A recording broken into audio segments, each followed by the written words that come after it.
បាទសួស្តីបងប្អូនអរគ្នាបាទថ្ងៃនេះដែរគឺយើងជិះម៉ូតូ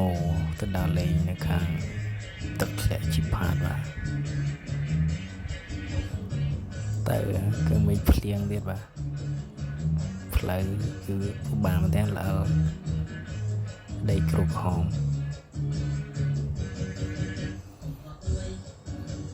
តែទេសភាពតាមផ្លូវស្អាតបាទស្រស់បំប្រងតែម្ដង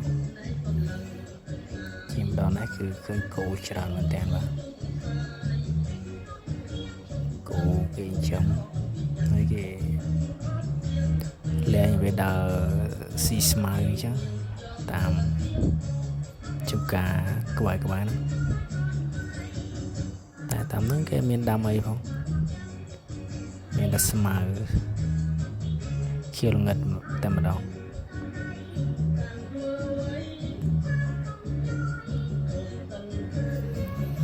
ជិះទៅពេលខ្លះផ្លូវរៀងវាក់ខ្លះស្រួលអញ្ចឹងតែមកដល់លេងទឹកធ្លាក់គឺស្អាតមែនទែនបាទ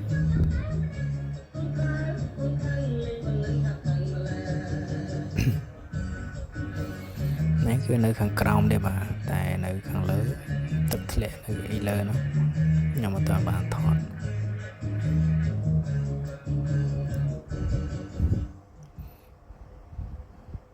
ឥឡូវគឺយើងរៀបចំញ៉ាំអីបន្តិចបាទតែអីជាក់អញ្ចឹងហើយក៏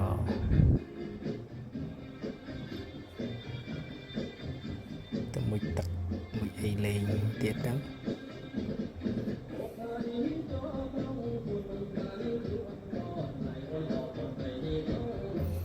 នេះជុំវិញទេសភាព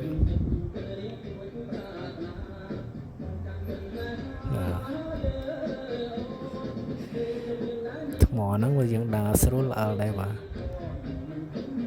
ព្រោះវាដល់ស្លាយដល់អីចឹងកាលខ្ញុំទៅហ្នឹងទៅតែ3នាក់ទេបាទ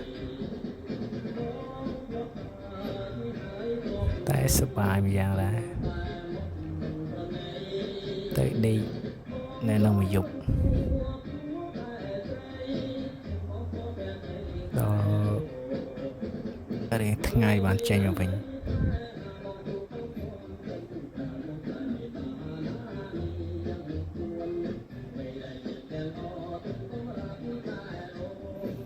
ហើយយើងដុសស្ប៊ូរអីថាមានទឹក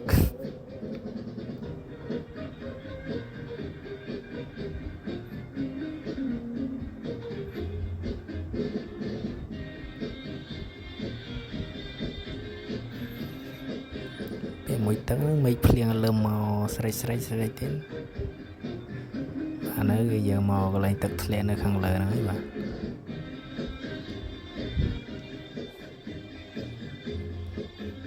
នៅក្រោម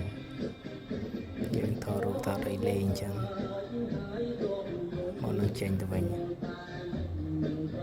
បាទវីដេអូខ្ញុំក៏មានតែប៉ុណ្្នឹងទេបាទ